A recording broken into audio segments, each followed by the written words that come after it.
Listeners, welcome back to Talk Jamaica. We're streaming live at talkjamaicaradio.com and also on Carib Rhythms Radio. My name is Ricardo Brooks. My co-host this afternoon is Roston Chamberlain. Listeners, in this segment, we feature candidates seeking to represent the St. Elizabeth Southwest constituency. The PNP's Hugo Buchanan is seeking to hold on to the seat for a second term as the Jamaica Labour Party's Floyd seek to wrest it from him.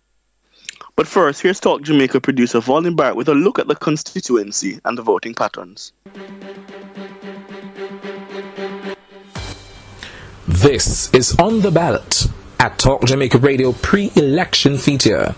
We now focus on the constituency of St. Elizabeth Southwestern. St. Elizabeth Southwestern was among the 13 newly created constituencies in 1959. It is considered a weather-vane constituency as it moves in tandem with the national pendulum. Of the 12 contested general elections in the constituency, the Jamaica Labour Party, JLP, has won 5 times to the People's National Party, PNP's 7. The JLP had victories in 1959, 1962, 1967, 1980 and 2007, while the PNP had victories in 1972, 1976, 1989, 1993, 1997, 2002 and 2011.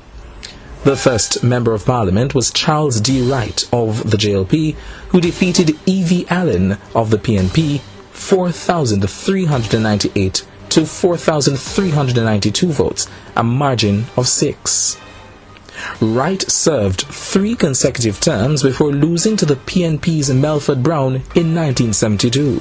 The longest-serving MP for the constituency was the PNP's Donald Buchanan. The JLP once again took control of the constituency in 2007 with its standard-bearer Dr. Christopher Tufton, who was then unseated in the 2011 polls by Donald Buchanan's son Hugh, who is popularly called Hugo. The younger Buchanan's margin of victory was a mere 13, 9,453 votes to Dr. Tufton's 9,440. When the next general election is called, the incumbent Hugh Buchanan will face former G2K President Floyd Green, the JLP's standard bearer. This is Green's first time contesting a general election. But Mr. Buchanan did not have a smooth ride. He faced an internal challenge which he won. Mr. Buchanan stated that he was being challenged because people realized that Mr. Green is easy to beat at the polls. He says he has worked extensively in the constituency and is, quote, positively sure that he will retain the seat, unquote. Meanwhile, Floyd Green said his message to constituents has been that there is a need to restore representation at an acceptable level, and it is a message that resonates among JLP and PNP supporters. Who will be left standing in the battle for Southwest St. Elizabeth on election night? It will all be decided on the ballot.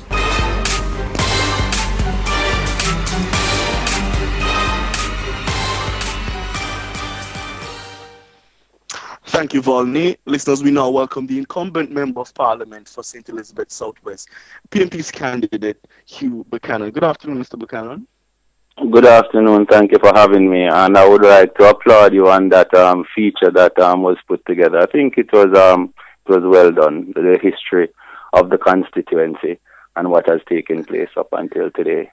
Very good, right, very good feature. We'll pass on the commendations to the producer. Mr. Buchanan, let me start by asking you, as the feature highlighted, you had an internal challenge, yes? You faced down the challenge, yes, and you were victorious. How do you think the fact that, you know, the PNP supporters in the constituency were divided between yourself and your challenger, will that affect your chances at the polls at all? Obviously, any form of disunity in any constituency, especially a marginal one like Southwestern St. Elizabeth, will create challenges in returning anyone as a member of Parliament. However, I believe that the things that have divided us are far less than the things that seek to unite us. And what we want to do is just to move forward from here. I've done between September 6th and present a lot of work in terms of getting the teams that were divided back together. Remember that this was a team of delegates that were divided, and not necessarily. Well, it was a reflection of the constituency. I wouldn't say that it's just the delegates, right?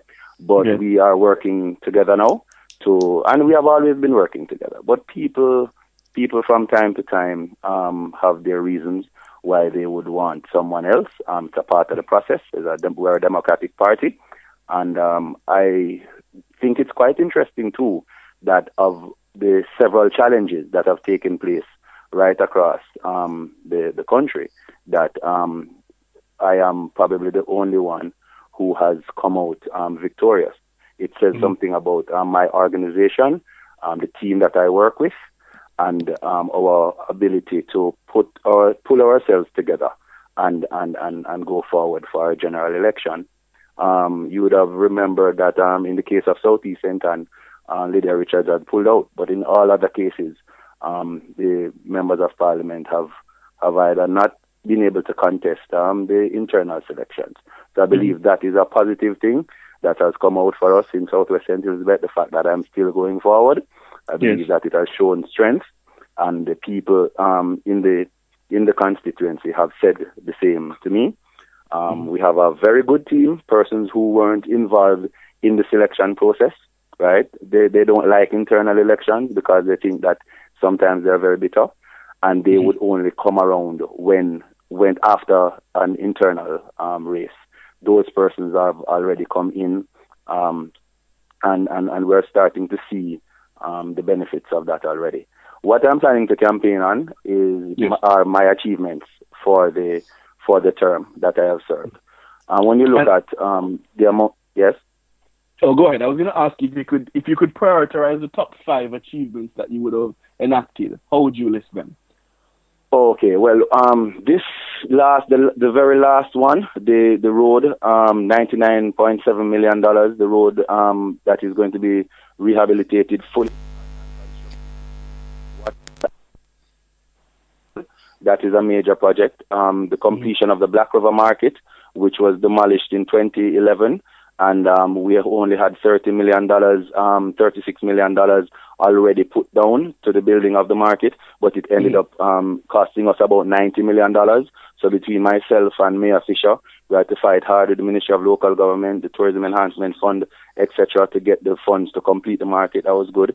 The municipal park, the Jack Myers Municipal Park, which was my brainchild, that was done through the parish council, but with funding from the Tourism Enhancement Fund, working together, myself and the mayor again. That was quite significant. The Dalintoba Road that the council for the Brampton Division was fighting for a very long time and didn't get it done, was done to the tune of almost $80 million, I think $79 million. And then the way that I have utilized the Jeep across the constituency to rehabilitate all of the roads that were deteriorating for a very long time and did not get that urgent attention. Under the Jeep, what we have noticed, the NWA component of the Jeep, is that we have actually done more roads in terms of per kilometer or per mile than was done under the JDIP program in the constituency, and that speaks volumes. And, Floyd Green will be your challenger, and you pulled off in 2011 what many people thought was a stunning victory. You defeated Dr. Tufton. That was a big deal. Floyd Green seems determined to wrest back the seat for the JLP. What are the measures you've been putting in place on the organizational front, on the ground, to ensure that 13 vote margin can be increased such that the seat remains for the PNP? Well, firming up my base, of course. I am a first-term MP. First time I ran an election for myself was 2011. But in 2007, I served as the campaign manager for Comrade Stanley Redwood, right? But all of our workers, right, have been consistently there over the period of time, coming from 1989 at least, right? So these persons who work, these comrades that work with me, right, they know how to win elections. The truth is they have only lost one election, right, general election, in maybe 30 or more years. They have only lost one general election, and this was when there was a swing against the People's National Party in 2007, of course. So while we have introduced new or young workers in the party, trained them very well, because we take training very seriously. The majority of the persons who have been there over the years, who know how to win the elections, they continue to be a part of the team. So I continue to work with them. I'm sure that they will bring that victory. It's not about just Hugo Buchanan. That's the difference between the PNP organization in Southwest St. Elizabeth and maybe any political organization anywhere else in any other constituency. The fact that we are not a safe seat, we are not a garrison, right? Because there's a difference between safe and garrison. But the fact that we've had a marginal seat and won it 5 out of the last 6 elections because of how seriously we take our political work, because it is very, very important to, on the day, have that political machinery that can take you through. Right? That day is the most important day. But let me ask you this, Hugo Buchanan, Southwestern St. Elizabeth Member of Parliament. Your challenger, Floyd Green, indicated that the whole issue of water in the constituency is a problem, yes? And you have not done enough or done much to alleviate this problem. What would be your response to that? The response to that is 3 major water supply systems that have been done since I've been Member of Parliament, right? One, Hopewell to Williamsfield to Newell, and the Knoxwood Burn Savannah system, which is partly shared with Northeast St. Elizabeth. It impacts residents from both constituencies, right? Including me making representation and getting on the ground with the regional team of NWC to get areas like Back Flaggerman and Flaggerman that haven't had domestic water for months and years, getting the team down there and working with them, although not being an engineer, right? But just suggesting to them things that the locals have always been saying, right? That we need to look at these things and actually getting water there. The only reason why those areas don't have water as we speak now is because another pump is down again, right? Now, these are the problems that we have. It's not a matter of representation in terms of a Member of Parliament. These are problems that the National Water Commission really needs to look at. We look at these things when I'm in committee meetings, right? The efficiency of the National Water Commission, etc., right? But these are things that a Member of Parliament alone cannot sort out, right? Also, the problem of irrigation itself. Let me remind our listeners that we have 2 major irrigation schemes in Southwestern St. Elizabeth. One was from the 70s, was built under the Michael Manley government, and the last one, the Little Park Bacon system, was built and commissioned in 2006, right, when Donald Buchanan was the Member of Parliament, right? Those 2 systems are the systems that continue to serve the majority of the farmers in Southwestern St. Elizabeth, right? What we want to do is expand on that or have another system put in place for the Flaggerman area, right? The different ways of getting water to the residents are being exploited now. I brought Minister of State Lucia Buchanan, Minister of Agriculture, into the area a couple weeks ago to look. He's new to the ministry.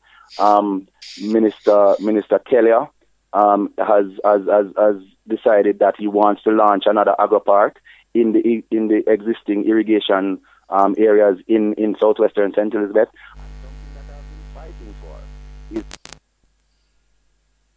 that are not being used, that are irrigated, for RADA and the Ministry of Agriculture to step in and see how we can facilitate a lease agreement between the owners and farmers who need irrigated lands. Right? These are the things that I want to push forward so we can continue the development of agriculture in the area. If you notice, two of the things that, for example, the opposition have been campaigning on, right? Crime and healthcare, right?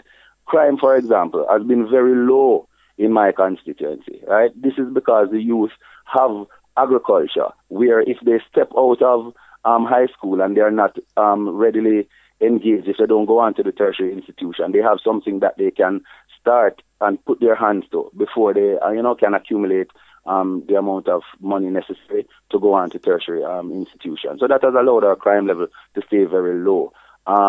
We have had probably the second least amount of murders across the entire island of Jamaica, I think second only to Portland, right? So I believe that the constituency has been well managed.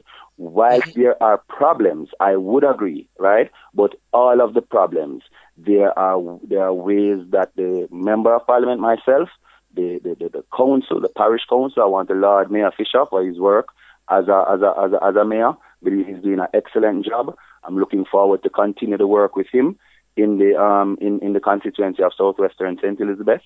And we have gotten, a good support from some of the ministries. I would want to see some of them really come in and play a better role in terms of the constituency development. But I believe that the management overall has been very good, and we're going to see when the election is called, victory for the People's National Party and the return of the party, not only for Southwest St. Elizabeth, but in terms of national elections, we will return the People's National Party so that we can continue to grow Jamaica. We have had successive quarters of growth. Internationally, everyone is looking at Jamaica now and saying that we're headed in the right direction. But for some reason, the opposition seems to feel, compelled to oppose because they're in that position. But we believe that we must continue to keep Jamaica on this path that we are on right now, the path to economic growth, and that it will ultimately reflect also in Southwestern St. Elizabeth with the different sectors that we have down here and what we are doing. Our tourism sector in Southwest St. Elizabeth continues to grow. Currently, I am fixing roads in the Billies Bay area, and roads will continue to be fixed in the Treasure Beach area, right, where we have continued to grow the amount of rooms that we have down here. We want to continue to promote community tourism. We want to continue to promote sports tourism, the sports park that has been developed in Treasure Beach with the Donald Buchanan Sports Tourism Center has been creating opportunities for youth to learn all sorts of things. When you look at things like landscaping, etc., the Breads Foundation in Treasure Beach has partnered with Heart to ensure that we can get our young men and women qualified in things like landscaping, so that they can go there and maybe get a contract with a hotel to keep up their landscape or so on in the future, right? So we have a lot of things going on down here, but the little 10 minutes that I'll be available for here, I won't be able to get everything out to you. You know that as we speak, I am preparing for this meeting that we have here this evening in Black River, and it is really taking up a lot of my time. I have some guests, and I'm being a bad host as we speak right now because I'm not availing myself to them. I want Mr. Buchanan for you to attend to your guests, but I want you to answer this question quickly because you brought up the issue of healthcare, and one of the complaints of your opponent is the poor state of the Black River Hospital. I want you to respond to that quickly. Right. Well, let me tell you, I'm sure I believe what Dr. Dayton Campbell has said. When he was president of the Jamaica Medical Doctors Association, he said that he thought that the government should at the no user fee system. Right? I've gone to the Black River Hospital with my son. Now he was younger then, and I wasn't particularly pleased with the attention that we had gotten. Right? But however, we were attended to. But when you have a young child and you go to the hospital, remember you're not really thinking that you want them to get the care right away and instantaneously, right? So I could have quickly said, boy, nothing happened and they were really bad and so on. But and I want to tell you, I could not jump the line, and I decided and I didn't, right? They dealt with who they could have dealt with at the time. But as long as we don't have the resources coming in to the health sector, we're gonna have shortfalls, right? What we need to do is to continue to push some more funding into the healthcare sector. Black River Hospital is coming from a rat bat infested state, which is what it was in. Floyd Green doesn't know how the Black River Hospital got to the state that it is in now, that it is because of a former Member of Parliament, Donald Buchanan, that it was upgraded from, I think, a hospital with no class to either a C or a B as it is now, right? And since I've been Member of Parliament, we've added a new ward, right? We've helped the hospital with a generator, standby generator, that in case there's no electricity from JPS, that is there for them, right? And we have also worked on the primary care facilities in terms of the health centers right across the constituency also. So I've done significant amount of work in terms of health care. All right, you Buchanan, we want to thank you for having joined us, and we look forward to hearing more about what is happening in southwestern St. Elizabeth as the time for the election draws near. Thank you for joining us. Thank you very much for having me. All right, listeners, you heard him there, the Member of Parliament for southwestern St. Elizabeth, Hugo Buchanan, and we're now going to be joined online by his opponent, Mr. Floyd Green. Mr. Green, good afternoon and welcome. Do we have him on? I'm not sure. Mr. Brooks? Mr. Green, good afternoon. Yes, good afternoon. Oh, you probably. How are you, sir? I'm not too bad. How are you, gentlemen? Thank you for the invitation. Not a problem, sir. So you will be facing Hugo Buchanan in the next general elections. I hope you would have heard most of the things he has said, because I'm sure you're coming to the constituency with your own plans. I want to start with you, Mr. Green, by saying, first of all, the problems you've identified as the challenger and your plans to fix them. Yes. All right. The problems are many in a number of areas. The truth is, Southwest St. Elizabeth is a wonderful constituency with a lot of potential. It holds the breadbasket of Jamaica. Well, it used to hold the breadbasket of Jamaica. In St. Elizabeth, it used to be that St. Elizabeth is the parish credited with fees in the nation, and South St. Elizabeth used to do most of that. However, that has changed. I think in the last time we were passed by Manchester, largely because of falling numbers, because of extensive periods of drought, and really just a lack of attention and ministerial intervention or intervention from the Member of Parliament in relation to the problems that are faced by our farmers. So let us speak about water. Water is a big perennial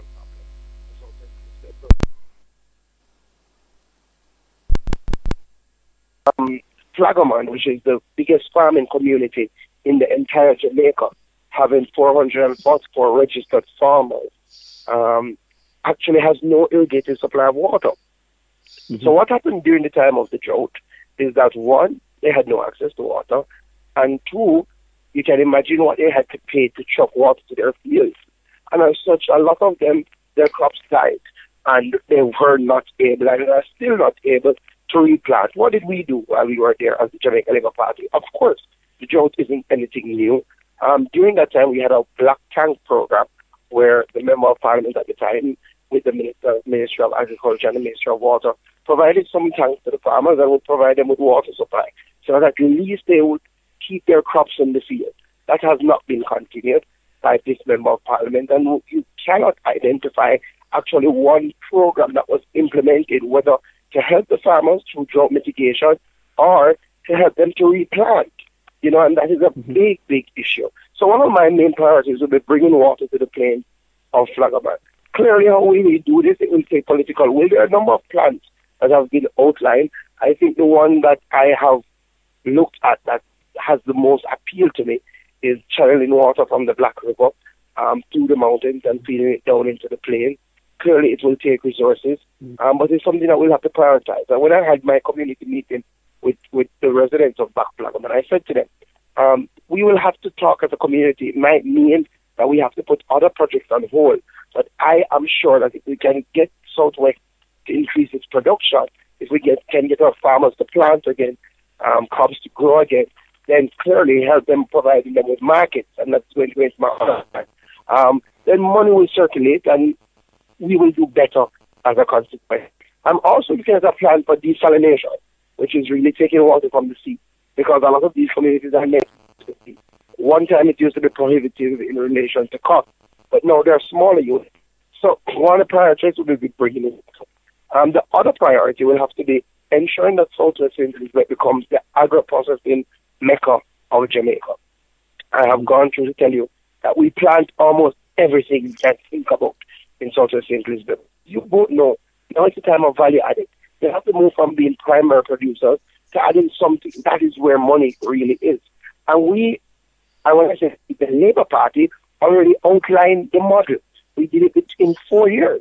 And what did we do? Clearly, there's government land across Southwest St. Elizabeth. We provided the infrastructure, so we built warehousing space, packaging housing space, and we invited a private investor to come on board. And as such, Grace came on board and set up a pepper mash facility. 3 years later, Member of Parliament has done nothing to add to this sort of development. I would have hoped that this was just, and in the development plan that we had during the time, this was just one of what should be many. Across places like Brampton, Black River, there's a huge food farming and active farming, and clearly what we need to do is to do the same sort of public-private partnership and to do canning houses. In the plains, you know, we're big on melon, canning. Clearly we need to look into juices, right? So we plan to use that same public-private partnership model where we provide the land, we put in the infrastructure, and invite the companies to come on board. I've already had discussions with Grace who are looking to expand, but clearly they need the support. So that is another thing. We're going to make it an agro-processing hub. I heard the Member of Parliament speak about community tourism, but he was hard-pressed to identify what he actually did or what he has done to assist in relation to community tourism and assist in relation to the hotels. You know, I sat with the owner of Golden Sands just this week, and he was telling me that it's the roughest time he has faced since he has opened that property. And part of the issue is that this Member of Parliament has really allowed our infrastructure to fall into significant disrepair. I think if any of you have been to Treasure Beach, I know you have a wide listenership. I know the people know the beauty of Treasure Beach. It is by far one of the best places in Jamaica. The people are just magnetic. But again, just the journey to get there, the roads have been really allowed to deteriorate to a condition where getting there now is a burden. And it's turning off our visitors. So now I heard the Member of Parliament say he's doing some road work. You see, part of the problem that we have is that these things only happen when you hear that the election is in the air. And that is something that we must change and we must fix. I made the point the other day. The MP was maintaining the road network over 4 years. It would not have fallen into such significant disrepair. And now the work that is being done, I can tell you, is not enough. And it's unfortunate that it took an election and it took the caretaker to speak about these issues before anything was being done. You know, when I came there and I saw the state of the road between Mountainside and Watchline. Now, that is the road that connects North St. Elizabeth to the south. So you leave from Lacova, you can get to Treasure Beach. And if we had that road, it would take you no time to leave from a attraction like Holland Bamboo and Wyeth Falls and to come over to Treasure Beach. And I have spoken about it. The residents rose up and blocked the roads. I spoke about it again. Finally, the Minister of Tourism said he would provide some funding. We spoke about it. He said that in his budget presentation in April. I asked again in June, when is this going to happen? We heard nothing. Now, finally, with the election in the air, we hear that the work is to start. We welcome it. But at the end of the day, the credit that the MP would want to take from it, he really cannot, because it should never have gotten to that stage. Because it is a known fact that was one of the roads that was earmarked under JDIP 2. And part of the problem with our politics is that we don't facilitate that sort of continuity. So despite the fact that the road would help everybody, PNP or JLP, the government decided to take the JDIP money and put it on the chief, and the residents have had to suffer 4 long years with terrible road conditions. So yes. I hear the Member of Parliament, but I think the people recognize that just the level of representation has been so low that change must come. You know, outside of the infrastructural things, I heard you ask him about the Black River Hospital. And you did hear him say that he himself was not satisfied But it makes no sense if you're an advocate or you're a representative of the people and you don't raise their concerns and raise it with sufficient passion and fever to try and get some results. And to date, we have not heard the Member of Parliament, one, say anything about the state of the Black River Hospital publicly, or two, indicate what he is going to do or what he has done to assist. And clearly, as caretaker, what I can do is limited. But the point is, there are some things as a representative that you don't need funds, and that is why I have spoken loudly about the condition at the Black River Hospital, because the cause has been non-stop, and we will continue to speak about it until something is done about it. The final thing that I will mention in terms of class is that we'll have to find a way to put our young people to work. One of the things that I plan to do is use our training institutes and ensure that we're training our people for work not only here but abroad. I am a strong believer that we should have a structured overseas employment program. And it's something that I will take to the constituency of Southwest St. Elizabeth, where we're training our young people in the field, and a lot of them are skilled. So our young people who, some of them, might not necessarily be what we term academic smart, but they're very talented mechanical engineers, electrical engineers, and some of the ones who are academic smart may have to be retrained because ultimately we have to find work for them, right? And we're going to pair our institutions with overseas entities, employment agencies, so that ultimately that need that is had abroad for our young people, for employees, can be filled. So those are some of the ideas that I have for Southwest. Right. Floyd Green, you speak a lot about the importance of adequate representation, and we've been following you very closely. You've spoken, for example, about the need for constitutional amendments to champion things such as the right for recall. And we know those things generally aren't popular in the House of Representatives. Going in, we can presume that you'll be a backbencher MP. How do you think you can... Why would you presume that? What would you make? The current climate suggests that you might not be in a cabinet, but we'll see. But let me tell you an interesting fact. Hold on, let me just tell you one interesting fact. Other than the fact that Southwest St. Elizabeth has always gone at the party that wins the election. In other words, any party that wins Southwest has always won the national I appreciate vote. that, but we're saying... The interesting fact, the interesting fact is that this is the first time in the history of Southwest that we've had a backbencher MP. So, so I say all of that to say, if we win Southwest and history follows, or let me put it this way, when we win Southwest, history would follow that we will win the House. And history would also follow that we would not have a backbencher MP. But I take the question. All right, Mr. Dickens is rather slim. All right. Let me put the question. Let me put the question this way. How will you convince your cabinet colleagues and colleague members of parliament to support the right for recall? Because I can imagine that would be a tough sell. Yeah. What I'm hoping, and of course, it may be a tough sell. It will take voices, not only my voice. The truth is, on the Labour Party ticket, we have a number of young candidates, new candidates.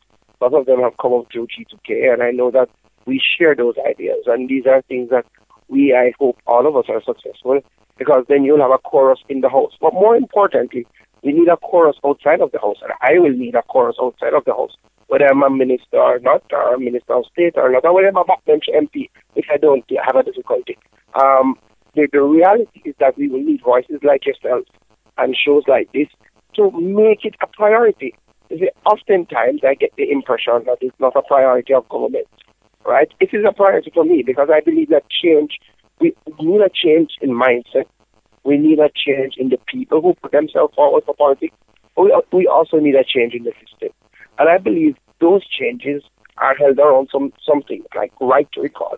Anything that can make the system more accountable and transparent, I support it. So definitely the right to recall. I support impeachment.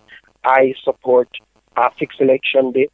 I think all of this that we're seeing now, for the back and forth and the guessing game, and the fact that people can't plan their lives, the fact that, if you have a business, you're wondering if you should invest now, how will the Christmas be? If you have a small shop, should you stock up? Should you watch it? Because election time, what is going to happen. We can't live our life with this much uncertainty.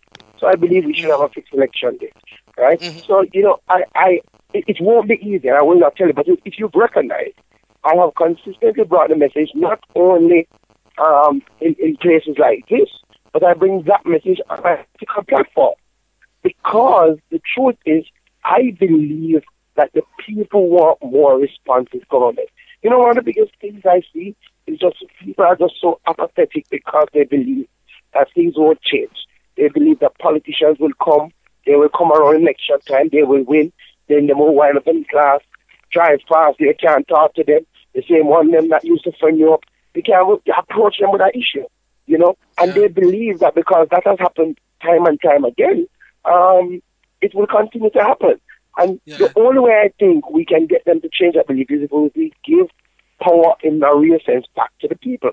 And it's through something like recall, where a member of parliament knows that if in 2 years he isn't meeting the needs of the people, right? Yeah. And he has so changed that the people can take it back.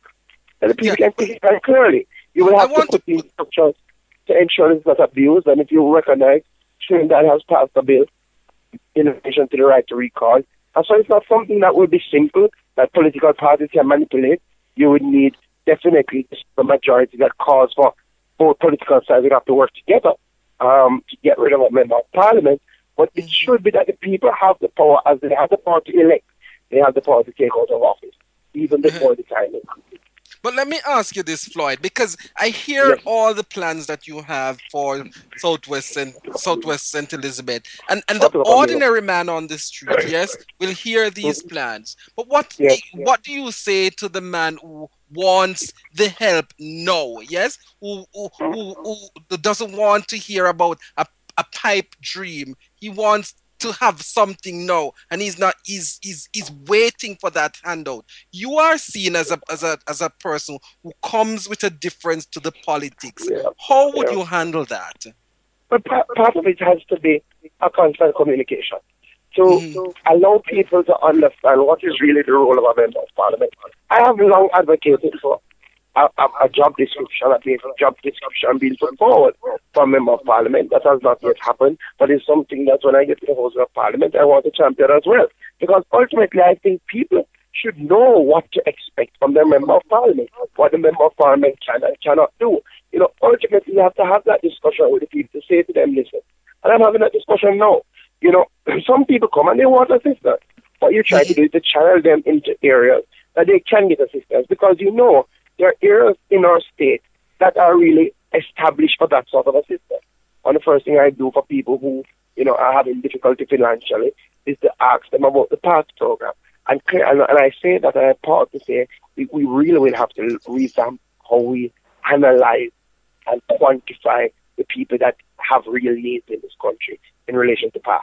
But what I do is to point them in the direction where sustainable assistance can come from. I also have to indicate to some of them that, listen, this is not what a member of parliament is here for, right? Clearly, our culture has been built up over time. I believe that culture was used to substitute for representation. So because you're not really representing the people, you're not advocating on their issues, you're not doing things to really better their lives, what you do is just you come around and you just give them a little money and try and get the vote, right? What I have been doing is trying to say to them, listen, I'm here for real advocacy and real change. One of the things I often people in where my assistance thought. So, for example, let me tell you what I have done so far as caretaker. Even though I don't have access to SPDF, I believe it's very important that we cut water tanks in some of our schools, because it's a big issue. Because we're always playing with drought. And schools had to be closing because they don't have water tanks, because they don't have any storage facilities. So what did I do? I used private partnership in terms of went out there, solicited funds, and after 12,000 schools across the constituency. I've launched a program called Right From Start, which is improving the infrastructural needs of our basic schools. We have now assisted 7 or 8 basic schools, from fencing to toilets to fans. So I have said to them, this is the sort of member of parliament you can look forward to, right? This is this sort of representation that while it might not directly assist you now, it helps your community, it helps your family, and it ultimately helps your children. And the response thus far has been very good, right? It has been very good, but it does take, and it will take, and even more when we do win, it take consistent communication that is respectful, on people's needs, understand. And a lot of the time when people ask you, it is not that, you know, so the politician must so them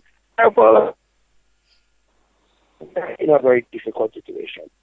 I have less than 30 seconds left, Floyd, and I want to ask you this, and you're speaking to me now as a university graduate with my degree, and I'm in the community, I'm out of a job. Tell me, how are you going to convince me that I should vote for you so that you can move me from poverty to prosperity? One, that you see that it does make a difference. It makes a difference in your future, it makes a difference in your employment, your employability. Don't have a government that grow the country.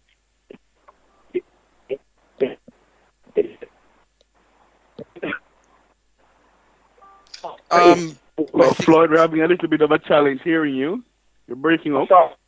I think he might be traveling.